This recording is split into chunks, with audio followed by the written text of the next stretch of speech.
Recording in progress. अब है गीता अध्याय 6 श्लोक संख्या 17। ठीक है, जैसे ऊपर का श्लोक में उन्होंने हमें बताया, इसमें क्या बता रहे हैं, ये दोनों श्लोक एक साथ ही चलने वाले हैं। अब कहते हैं युक्त आहारस्य, युक्त विहारस्य, युक्त चेष्टस्य। ये जो युक्ति का हमें क्या करना चाहिए, आहार, युक्त आहारस्य। खाना हमें क्या है, यथा योग्य, जैसा हमें खाना चाहिए उतना ही हमें खाना चाहिए, ज्यादा नहीं खाना चाहिए। इसको कहते हैं युक्त आहार। युक्त आहार के अंदर अब बहुत सारी बातें आ जाती हैं। एक तो होता है आहार जो वो होना चाहिए जिससे हमारा शरीर पुष्ट होवे, है ना, सात्विक आहार जिसको कहते हैं। जैसे ही हम सात्विक आहार करेंगे तो हमारा जो मन होता है ना, वो वैसा ही बनता रहता है। कहते हैं, कहावत है, जैसा खाए अन्न वैसा होए मन।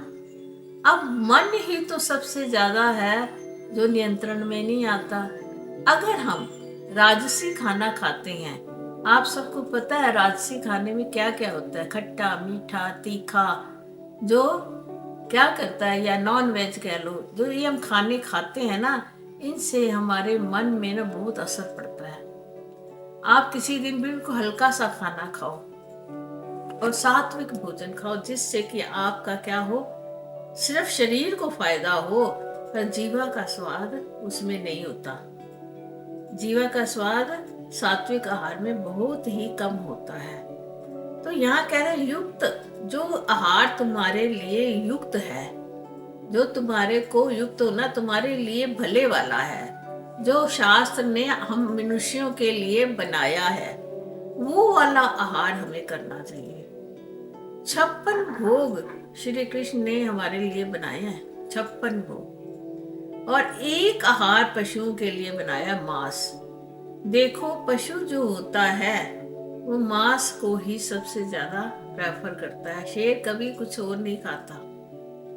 और हम मनुष्य लोग 56 भोग को छोड़कर जो आहार क्या है, तामसी आहार है, राजसी है, जो मांस खाता है, मछली खाता है, या ऐसी जो आहार खाता है, तो वो कहते हैं वो आहार खाते ही उसका मन भी बदल जाता है।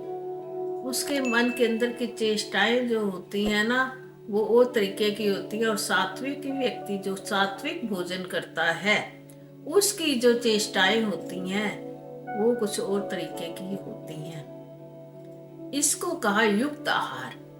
अब हम अपने जीवन में ये देखें, क्या हम युक्त आहार करते हैं प्रतिदिन, या इसके विपरीत आहार करते हैं।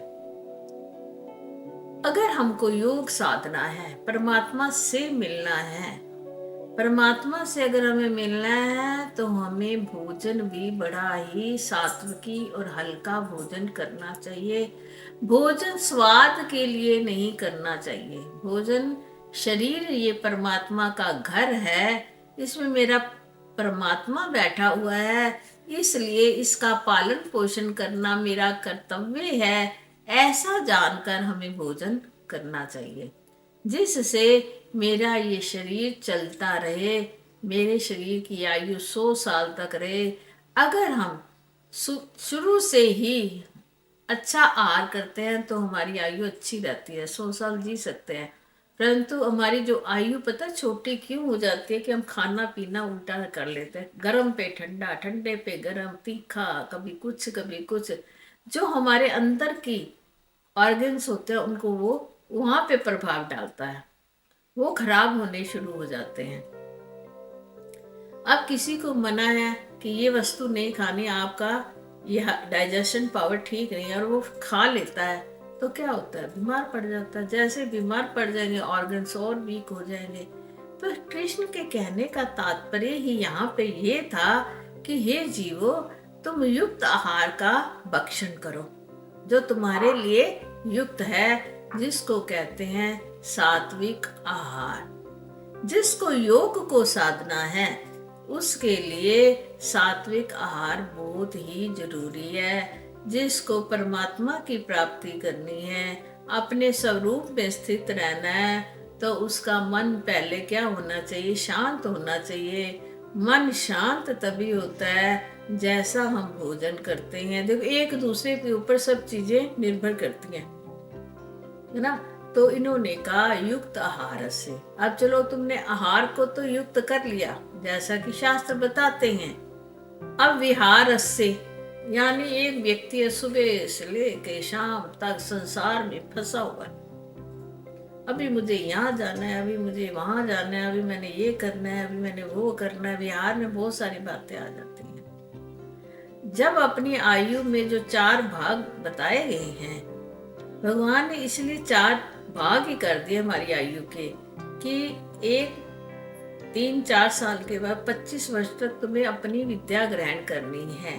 उनके लिए भगवान ने कुछ नहीं कहा, जो मर्जी करते रहे। उनके लिए जिसको अपना ब्रह्मचर्य, मैंने अपना ब्रह्मचर्य को धारण करते हुए अपनी कैरियर बनाओ, अपने शरीर को हुष्ट पुष्ट करो। फिर 25 से 50 जो भगवान ने गृहस्थ आश्रम बोला, उसको भी सुचारू रूप से चलाने के लिए तुम संसार की सारी गतिविधियों में लगे रहो।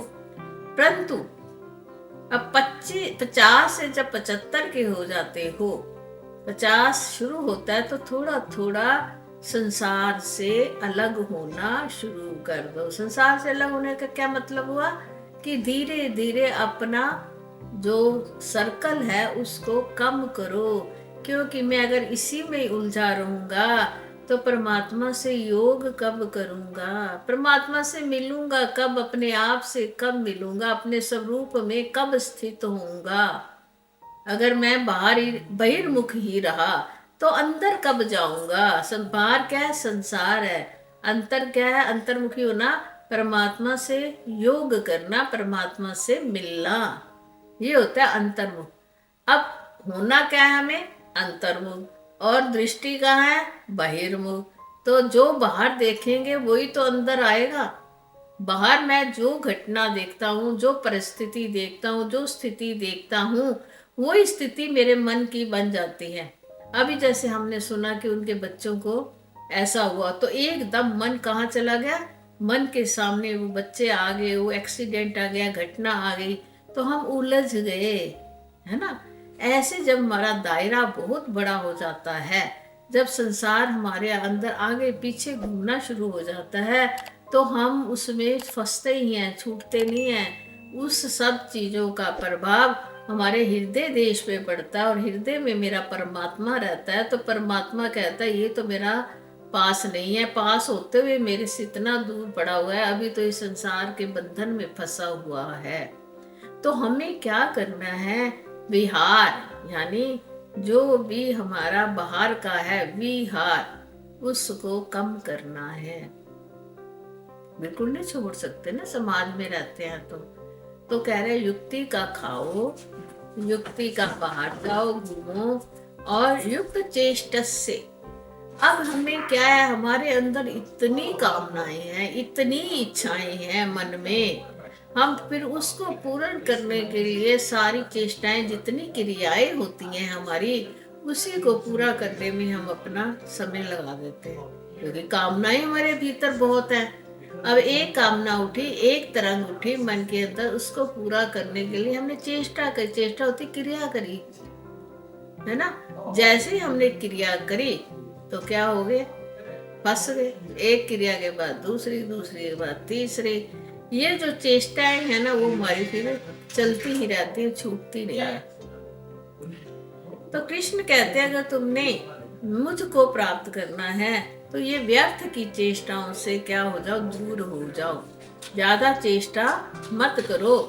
ये प्राप्ति के लिए क्रियाओं को, जो तुम्हारी इच्छाओं को जागृत करती हैं, उन जागृत इच्छाओं को पूर्ण करने के लिए ज्यादा चेष्टाएं मत करो, क्योंकि ये समाप्त होने वाली नहीं है। इसलिए क्या करो, युक्त आहार से, युक्त विहार से, युक्त चेष्ट से। युक्ति का आहार, युक्ति का विहार। चौथी बात फिर इन्होंने यहाँ पे युक्त स्वपन, स्वप्रभाव बोध से, यानी कि सोने और जागने में भी अपना जैसे ऊपर के श्लोक में कहा उसमें भी युक्ति होनी चाहिए। कितनी समय हमें सोना चाहिए, कितना समय हमें जागना चाहिए। इसको हम आध्यात्मिक में ऐसे भी ले सकते हैं, संसार की ओर हमें कितना जागना है और परमात्मा की ओर हमें कितना जागना है, ऐसे भी ले सकते हैं। अपने स्वरूप की प्राप्ति के लिए कितना अभ्यास करना है और संसार की प्राप्ति के लिए हमें कितना अभ्यास करना है, कितनी चेष्टाएं करनी है, इसको कहते हैं युक्त स्वप्न बोधस्य। ठीक है। और ये कहते हैं क्या है, दुख, हाँ, दुखों का नाश करने वाला है। अगर हमने इस प्रकार अपने योग को साध लिया तो इससे हमारा क्या फायदा क्या होगा, हमारे दुख नाश होंगे। अब अपने आप सोच लो, शरीर ठीक, आहार ठीक है तो, और विहार ठीक है तो मन ठीक है।